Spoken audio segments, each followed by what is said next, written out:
दोस्तों, मैंने coin market cap के इंटीग्रेटेड एआई टूल से पूछा कि मुझे बताओ 5 साल बाद ऐसे कौन से कॉइन होंगे या किस कैटेगरी के कॉइन होंगे जो बिल्कुल फटेंगे या जिनकी मार्केट कैप और ट्रेडिंग वॉल्यूम में अच्छा खासा इजाफा होगा। तो उनके जो जवाब थे सुन के मैं हैरान हुआ, क्योंकि जो उसने 3rd नंबर की कैटेगरी बताई वो सच में मेरी पर्सनली फेवरेट कैटेगरी है और उसके टोकन भी बड़े ख़ास टोकन हैं। उस पर हम डिस्कस करेंगे। लेकिन 5 बड़ी कैटेगरी हैं और उनके कॉइन भी 5 बड़े कॉइन आपको देखने को मिलेंगे, तो उन पर फोकस ज़रूर करना। और मैं आपसे चाहूँगा आप एक नोटबुक ले लीजिए, क्योंकि आने वाले बुल रन या अल्ट सीज़न के लिए ये कॉइन आपके पोर्टफोलियो के लिए काफ़ी महत्वपूर्ण हो सकते हैं। ये आपके पोर्टफोलियो में जान ला सकते हैं। तो जो पहली कैटेगरी है वो आपकी लेयर 2 की है। हालांकि इसकी जो मार्केट कैप है वो है $8 बिलियन है। यानी इस कैटेगरी में, यानी लेयर 2 की कैटेगरी में जितने भी टोकन आते हैं उनकी कंबाइंड मार्केट कैप $8 बिलियन है। लेकिन इसमें एक टोकन है जो कमाल कर रहा है। आपने नाम भी उसका सुना होगा, पॉलीगॉन। पॉलीगॉन जिसको लोग मैट्रिक के नाम से भी जानते थे पहले। पॉलीगॉन कमाल क्यों कर रहा है? क्योंकि जितने भी यहाँ पर फाइनेंशियल इकोसिस्टम बन रहे हैं वो पॉलीगॉन पर ही बन रहे हैं। पॉलीगॉन पर स्टेबल कॉइन की वॉल्यूम देख लीजिए। पॉलीगॉन पर INR बेस्ड जो इकोसिस्टम है रुपी का, वो भी इंडियन गवर्नमेंट ला सकती है, क्योंकि जो पॉलीगॉन के CEO हैं वो संदीप हैं और उनकी बातचीत यहाँ पर इंडिया की फाइनेंशियल बॉडी से चल रही है। तो इस टोकन पर नज़र लगाने की आपको ज़रूरत है। दूसरा आर्बिट्रेरियम, और जो तीसरा टोकन है वो सुन के मुझे भी हैरानी हुई थी कि ये टोकन यहाँ कैसे आ गया। बोन टोकन, बोन जो कि शिबा इनू इकोसिस्टम का है।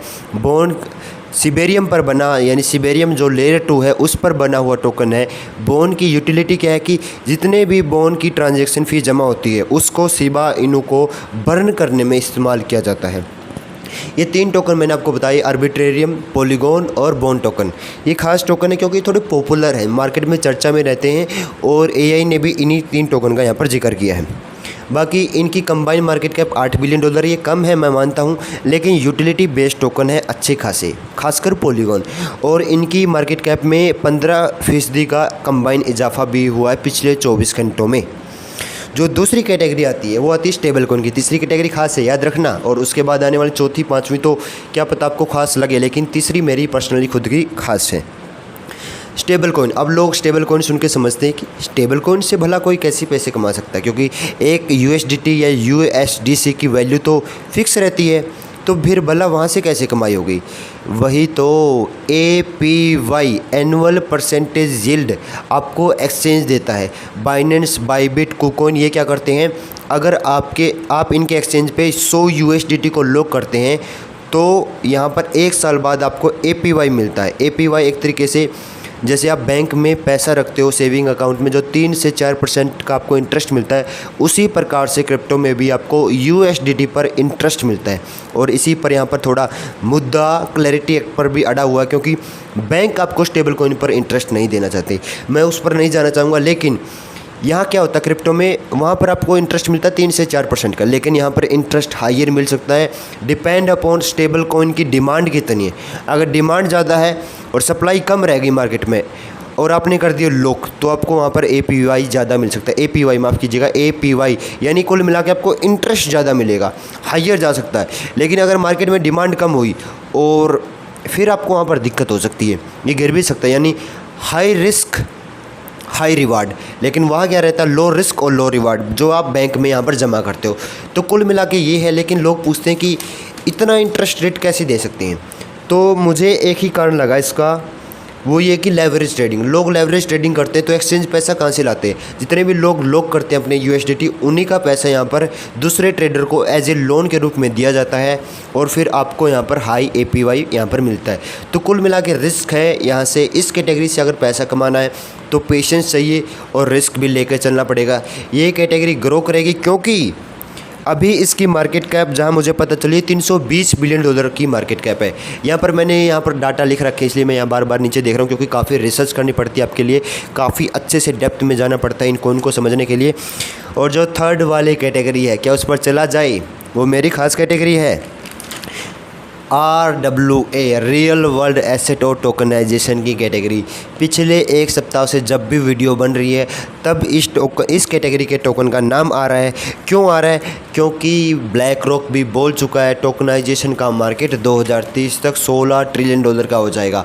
समझ रहे हो? अभी टोटल कंबाइंड क्रिप्टो मार्केट ही हाईएस्ट जो गई है वो $4 ट्रिलियन की गई है और वहाँ पर केवल टोकनाइजेशन का मार्केट $16 ट्रिलियन की बात की गई, यानी 4 गुना।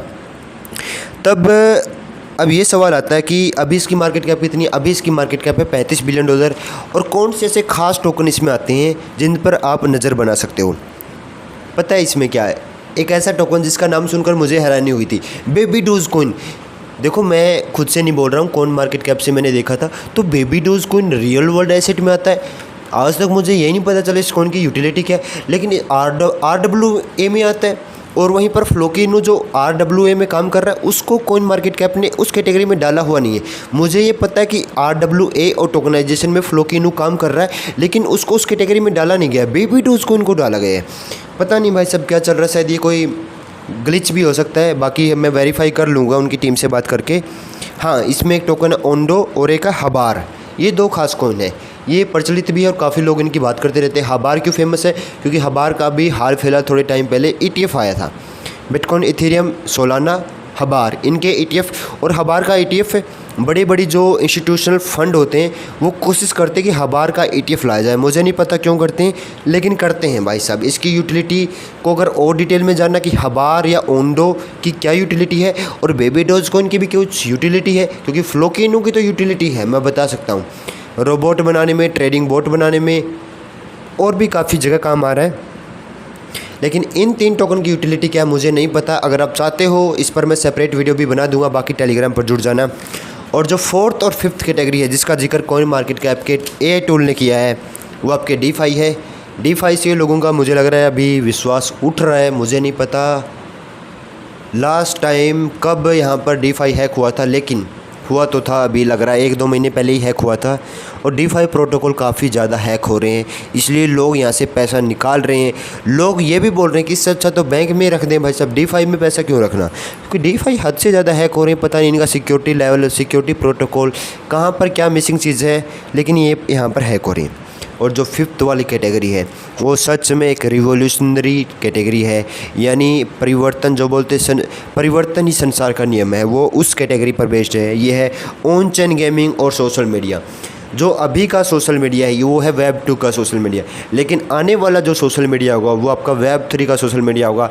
यानी फेसबुक कंपनी आपके अकाउंट को कंट्रोल नहीं करेगी, आप खुद अपने अकाउंट को कंट्रोल करोगे और उसके लिए टोकन्स की, क्रिप्टो करेंसी की ज़रूरत पड़ेगी। अब वो कौन से क्रिप्टो होंगे? अभी मार्केट में इतने हाई पे नहीं है, लेकिन धीरे धीरे ग्रो कर रहे हैं।